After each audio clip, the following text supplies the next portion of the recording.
Eduardo Camavinga made history by becoming the first footballer to walk the runway for Balenciaga. And yes, I pronounced it properly.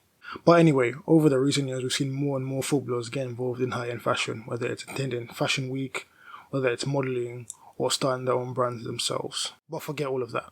In this video we won't be focusing on trends off the pitch, but rather trends on the pitch. Hello and welcome to SubStanceFtbl. My name is Sub, and ironically I start most of the games I play.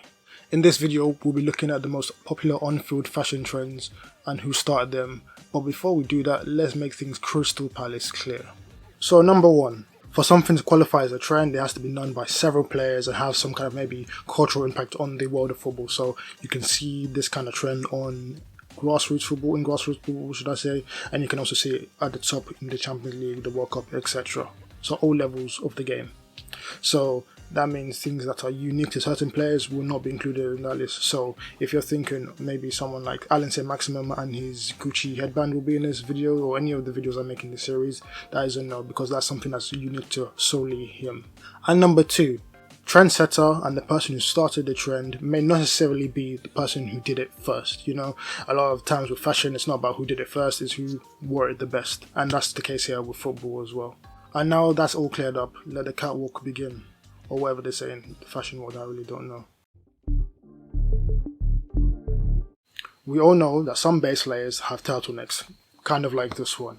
But in 2010 that was taken a step further, well, in terms of the neck warming feature, with the introduction of the Snood. Now in its actuality, the Snood is nothing more than a glorified neck warmer that you could use for football, and it didn't really last long in football, and it was banned maybe a few months later by FIFA as it was seen as a choking hazard. Now during its tenure, the Snood was worn by many greats of the game, the likes of David Silva, Carlos Tevez, Yaya Toure and Marouane Chamakh. But there is one footballer that personifies the Snood more than any other footballer out there, and that is... the mere mention of his name gets me mad. Samir Nasri. Yes, Samir Nasri. There is absolutely no footballer out there that symbolises a Snood more than the man himself. When you see one or think of one, the first player that should come to your mind should be Samir Nasri. And the reason why the Snood is associated with him so much is probably because he was in the form of his life when he was in an Arsenal shirt wearing a Snood. It was like, as an Arsenal fan who went to games and saw the guy play while he was wearing it, it was like the Snood added like 10 plus opposed to all his attributes. It was quite strange. And when it did get banned, there was a slight dip in form. I'm not saying that the Snood gave you powers, but you know, each to their own. But anyway, even to this day, he's still given the name Snood Nasri. So you can comfortably say the trend of wearing Snoods, even though he's banned from the playing with them, you can still wear them in training or whatever. The trend of wearing Snoods started with Samir Nasri. In the beginning, there was only darkness, and the same thing could be said about football boots. And you'd have to go a very long way to find someone who wasn't wearing all black football boots.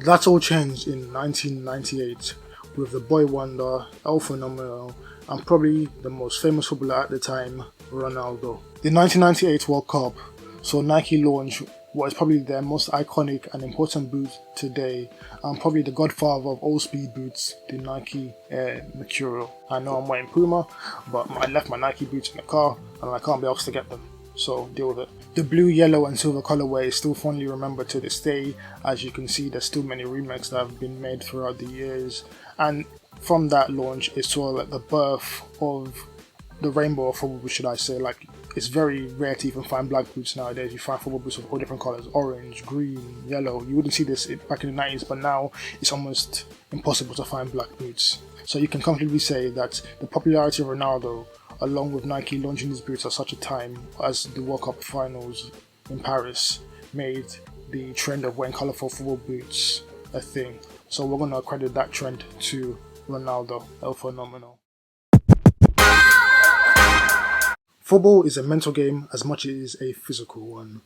So in that sense, you don't want to show any kind of psychological weaknesses to your opponents, or they might target you during games. Over 25 years ago, a sign of weakness would be wearing gloves as an outfield player, but that all changed. Sometimes to start a trend, all you need is a little bit of swaz, je ne sais quoi, or in this case, va-va-voom. Then up stepped Thierry Henry to battle frostbite and make it cool for outfield players in the Premier League to wear gloves. He wore black gloves, he wore grey gloves, he wore navy gloves, he wore all types of gloves, and in doing so became the most dominant player that this Premier League has ever seen. So there was never a question of his mentality, and because of that, it started a whole wave of outfield players wearing gloves in the Premier League. Now, this is the end of part 1 of Football Trendsetters. If you'd like to see part 2, make sure you smash the like button. I'll release the video when we get 10 likes. That's a reasonable amount, I'd say, for a channel of my size. So yeah, I'll drop part 2 of Football Trendsetters when we get 10 likes. And while you're liking the video, be sure to subscribe to the channel. It goes a long way. And make sure you turn on bell notifications so you know when part 2 drops. In the meantime, also follow me on my socials. I'm on Twitter, I'm on Instagram, I'm on Twitch, and I'm also on TikTok. I'm also on 10k followers on TikTok, so please help me get to 10k on TikTok and follow me there as well. And yeah, once again, my name is Sub. This has been SubStanceFtbl. Thanks for watching. Peace out.